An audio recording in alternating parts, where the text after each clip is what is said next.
তারা বারবার বলছে অস্থিতিশীল অবস্থা, আন্দোলন হচ্ছে। আপনি বলেন ভাইরে, এই দেশে যত আন্দোলন হয়েছে ইতিপূর্বে, যত অভ্যুত্থান হয়েছে, প্রত্যেকটা বেশিরভাগ অভ্যুত্থানের পরে পাল্টা অভ্যুত্থান হওয়ার চেষ্টা করছে, পাল্টা অভ্যুত্থান হয়েছে। আপনি শেখ মুজিব হত্যাকাণ্ডের পরবর্তীতে পরপর 3-4টা অভ্যুত্থান হয়েছে, কিন্তু একমাত্র এই অভ্যুত্থান যে অভ্যুত্থান পরে দ্বিতীয় কোনো অভ্যুত্থান হয় নাই, এটা তো আমার বড় সফলতা। আপনি বলেন না। আজকে মোশন ছিল এই সংসদ অন্তর্বর্তী সরকারের পরিবর্তে জাতীয় সরকারের গঠনকে সমর্থন দিবে। এখানে বড় বার্ডেন হইল আপনার যে অন্তর্বর্তী সরকারের বিপরীতে আপনি জাতীয় সরকারটা কোন কারণে সাজেস্ট করছেন, এক্স্যাক্টলি আপনার অবজেক্টিভ কি? আপনাকে অবজেক্টিভ এইটা যে হচ্ছে কয়দিন পরে ইলেকশনের মাধ্যমে যে সরকার ক্ষমতায় আসবে সেই সরকারটা জাতীয় সরকার হবে, এই প্রস্তাবনা দিচ্ছেন, নাকি এই সরকার ব্যর্থ হচ্ছে এই জন্য দ্রুত একটা ভালো গভর্নমেন্ট চাচ্ছেন? এইটা দুইটা জিনিস। একটা হচ্ছে আপনি জানেন নর্মালি ইলেকশন হইলে আওয়ামী লীগ কিংবা বিএনপি ক্ষমতায় আসে, বাকি দলটা বিরোধী দলে থাকে।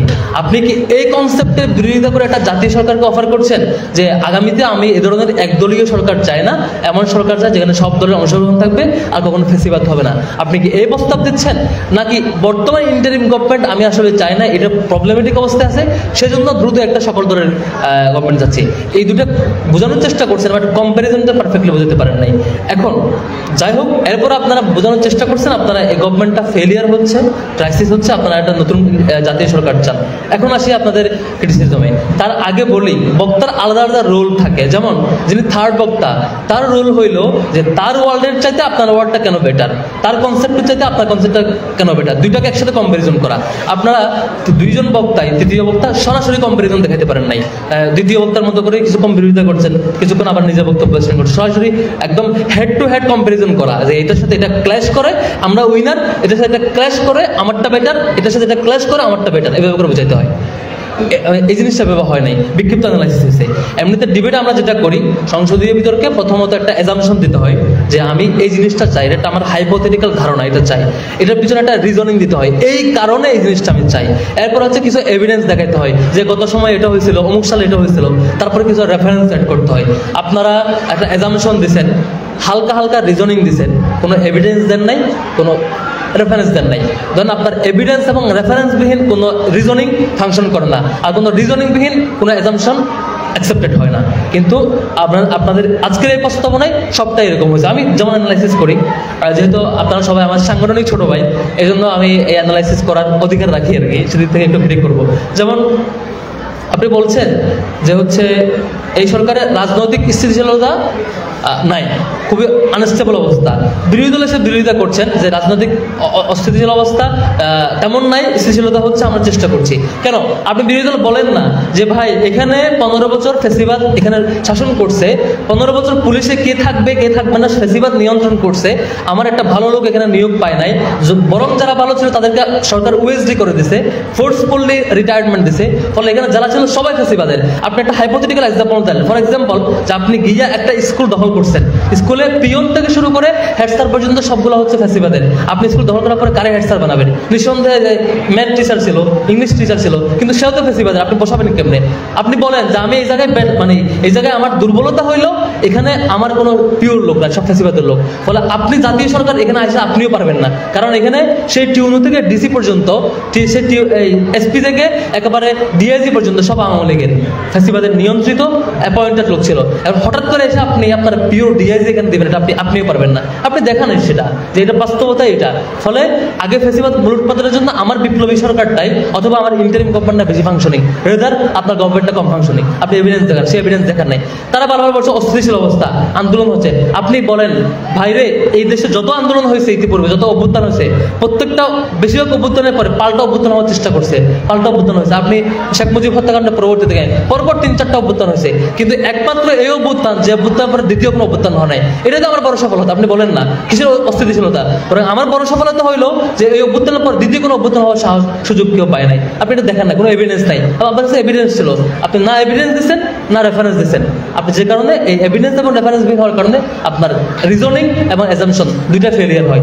আপনার পক্ষে গভর্নমেন্ট খুব বেশি খুশি হওয়ার কারণ নাই, কারণ আপনি আপনার মোশনটাই লজিক্যালি উপস্থাপন করতে পারেন, আপনি এক্স্যাক্টলি কি চান। গভর্নমেন্টের বড় বার্ডেন হইলো যে আপনি কোন প্রস্তাবনা দিচ্ছেন সে প্রস্তাবনা এক্স্যাক্টলি উপস্থাপন করতে হবে, যে আমার প্রস্তাবনা হইলো আমি এটা চাই। আপনার প্রস্তাবনাটা এরকম উপস্থিত না, আপনার প্রস্তাবনা ঝাপসা ব্যবসা। বিরোধী দল খুঁজে পাইতেছে না যে কোন জায়গায় বিরোধিতা করবে, সে তার ওই জায়গাটাই নাই। কোন জায়গায়, কারণ হচ্ছে আপনি বলছেন যে হচ্ছে জাতীয় সরকার চান। আপনি আমাকে বলেন, আপনি যে জাতীয় সরকার প্রস্তাব আপনি কেন বলেন নাই? ভাই আমার জাতীয় সরকারের ফর্মুলা হইল, আমার এখানে আওয়ামী লীগের ফেসিবাদের সহকারী ছিল, সহযোগী ছিল, এমন কোনো ব্যক্তিবর্গ এখানে উপস্থিত কাউকে নিব না, এছাড়া সকল দলকে আমি এখানে নিব। আপনি ভেবে প্রস্তাবনা দেন। আপনি এটা না বলার কারণে তারা বলছে যে আপনি এমন জাতীয় সরকার প্রস্তাব করেছেন, আপনার সাথে আমার কোনো পার্থক্য নাই, আপনি সব দলের নেবেন, আমি সব দলের নিচ্ছি। আমার দলে ডানপন্থীও আছে, আমার উপদেষ্টার মধ্যে বামপন্থীও আছে, আমার উপদেষ্টার মধ্যে আওয়ামী লীগও আছে, আপনি যা জাতীয় সরকার তার মধ্যে সেম হবে, তাহলে পার্থক্য হইল কই? আপনি পার্থক্য করে বলেন যে ভাই আপনার যে গভর্নমেন্ট ফর্ম করছেন এখানে এই লিমিটেশন আছে, আর আমার গভর্নমেন্টের হচ্ছে ফেসিবাদের কাউরে আমি নিব না। আপনি এই ফর্মুলা দেন নাই। আপনি এমন একটা সরকার প্রস্তাব করছেন যেটা ফর্মুলাটাই আপনি পিওরলি উপস্থাপন করতে পারেন নাই। তারপর আসেন,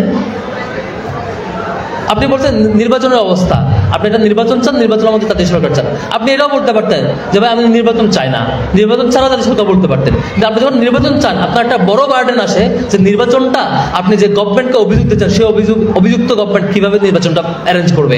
কারণ নির্বাচনটা যদি অ্যারেঞ্জ পারফেক্টলি করতে না পারে, নির্বাচন প্রশ্নবিদ্ধ হইলে যাদেরকে আপনি করবেন তারাই খুশি না যে আমি 30% ভোট পাইছি, আমি 20% ভোট পাইছি, সেই পার্টি নিজেই বলছে নির্বাচন সুষ্ঠু হয় নাই, তখন আপনি তাদেরকে নিয়ে কেউ জাতীয় সরকার করবেন? নিঃসন্দেহে আগে থেকে স্টেবল করতে হবে। আপনি বরং বলতে পারতেন যেহেতু গভর্নমেন্ট স্টেবল না, আমরা সুতরাং বাংলাদেশের সকল এক্সিস্টিভ পার্টি নিয়ে ইনস্ট্যান্ট একটা গভর্নমেন্ট চাই, যেটা ইলেকশনের মধ্যে দিয়ে না। আপনি যখন ইলেকশনকে অফার করবেন যে ইলেকশনের মধ্যে দিয়ে হবে, আপনার বড় বার্ডেন হলো ইলেকশনকে সার্টিফাই করা, এই গভর্নমেন্টকে সার্টিফাই করা। গভর্নমেন্টের রাইট খুব ভালো, আলহামদুলিল্লাহ গভর্নমেন্টে যা করা করে ফেলছে, আপনাদেরকে সিলেক্ট জন্য এখন নির্বাচন দেন, এইভাবে বলতে পারতেন। আপনি বলতেছেন গভর্নমেন্টের এই ফেলিয়ার, ওই ফেলিয়ার, এই সমস্যা, ওই সমস্যা, আপনি নির্বাচন চান, সে নির্বাচনটা দিবে কেমনে তাহলে? তার তো পুরোটাই প্রবলেম। আপনি বরং বলতে পারতেন যে আপনারটা ভাই সব ভালো, খুব সুন্দর, চমৎকার, আপনার লক্ষ্য উদ্দেশ্য হাসিল হয়েছে, এবার নির্বাচন দেন, সংস্কার আমরা করবো। আশা করি বুঝতে পারছেন। এই জন্য টোটাল ফর্মুলাটা লজিক্যালি প্রেজেন্ট হয় না এই জায়গায়। তারপর আসেন,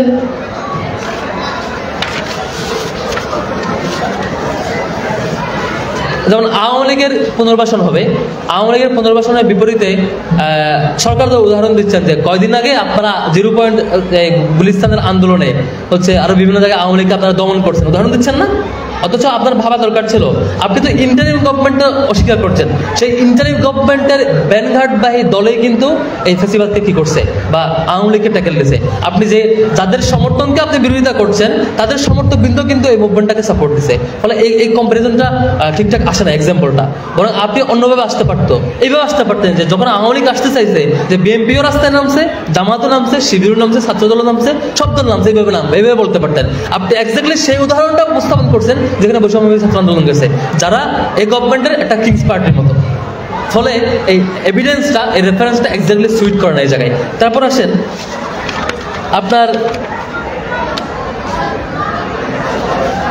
আচ্ছা আমি আর অ্যানালাইসিস না করে আপনাদের প্রতি একটা বিনীত রিকোয়েস্ট থাকবে, আপনারা এই দেশের এবং ইসলামপন্থা তথা এই সংগঠনের গুরুত্বপূর্ণ অ্যাসেট হয়ে উঠবেন, সেটা আশা করি আমি। সেদিক থেকে বক্তব্যের ক্ষেত্রে আমি যেটা বিশ্বাস করি, সেটা অন্তত ডিবেটের ক্ষেত্রে আপনার যে পয়েন্টটা বলবেন, যে কারণটা বলতেছেন, আমি এই বক্তব্যের পক্ষে এই লজিক নাম্বার 1, নাম্বার 2, নাম্বার 3 লজিকটাকে ব্যাখ্যা করবেন, আগে আর্গুমেন্টটাকে ব্যাখ্যা করে ডেভেলপ করবেন, করে কিছু উদাহরণ দেবেন, উদাহরণ দিয়ে রেফারেন্স দিয়ে তারপর এটাকে প্রুভ করবেন। সেজন্য মাননীয় স্পিকার আমি এটা চাই। আবার বলবেন আরেকটা কারণ হইলো এটার ব্যাখ্যা এরকম, উদাহরণ এটা, সেজন্য মাননীয় স্পিকার আমি এটা চাই। এবং তারা যাচ্ছে এটা কম্পারিজন করবেন। কারণ আপনারা করছেন কি, আপনারা করছেন একটা উদাহরণ দিচ্ছেন, কখনো উদাহরণ দিয়ে শুরু করতেছেন, কখনো স্টেটমেন্ট দিয়ে শুরু করতেছেন, কখনো ব্যাখ্যা দিচ্ছেন, উদাহরণ দিচ্ছেন না, কখনো উদাহরণ দিচ্ছেন, ব্যাখ্যা দিচ্ছেন না। আবার এমনও হয়েছে চমৎকার উদাহরণ দিচ্ছেন এবং ব্যাখ্যা দিচ্ছেন, এই ব্যাখ্যার সাথে উদাহরণের সাথে আপনি মোশনকে এঙ্গেজ করেন নাই। যে মাননীয় স্পিকার এতক্ষণ যা আপনারা বুঝাইলাম সেটা এটার সাথে কানেক্ট হয়, সেজন্য আমরা এটা দাবি করছি, এভাবে আপনি লিঙ্ক আপ করেন নাই। ফলে সামনের ডিবেট থেকে আপনাদের কাছে আমি আশা করবো যেটুকু স্টেটমেন্ট দিবেন তার পক্ষে 1টা বা 2টা বা 3টা লজিক খুবই কম দেন। আপনারা অনেকগুলো লজিক দিচ্ছেন, এত লজিক দরকার নাই, একটাও যদি লজিক দেন এটা একটু ব্যাখ্যা করেন, এটার পক্ষে কিছু রেফারেন্স অ্যাড করেন, উদাহরণ অ্যাড করেন, তারপর এটাকে আপনার মোশনের সাথে কানেক্ট করেন। আজকে বিতর্ক সুন্দর ছিল ডেলিভারির দিক থেকে, তবে বিতর্ক বোঝা এবং ভিতর থেকে বিতর্কটা কানেক্ট করার ক্ষেত্রে সরকারি দল এবং বিরোধী দল দুইজনেই ব্যর্থতার পরিচয় দিয়েছেন। তবে এটা সত্য, বয়স বিবেচনা আপনারা চমৎকার বলেছেন, এদিক থেকে আপনারা অনেক অগ্রগামী, সামনে আরো ভালো করবেন।